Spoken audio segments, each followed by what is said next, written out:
ছোট রানী এলো পদ্মাবতী, রানী পদ্মাবতী।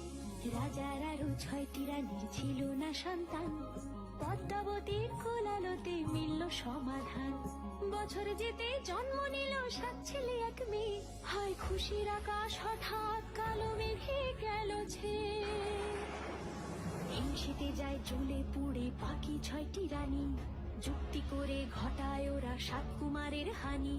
সুযোগ মতো 7 ছেলেকে মাটিতে দেয় পুঁতে, বাঁচে একা পারুল, ওরা পায় না তাকে ছুটে। ধাইমা বাজায় সেই মেয়েকে বড় করে তোলে, 7 ভাইকে পায় যে পারুল 7টে চাপা ফুলে।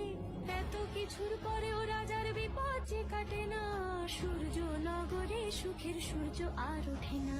হিংসা বিবাদ বিচ্ছেদ আর প্রেমের কাহিনীতে পারুল বোন কি পারবে 7 ভাই চম্পাকে জাগাতে।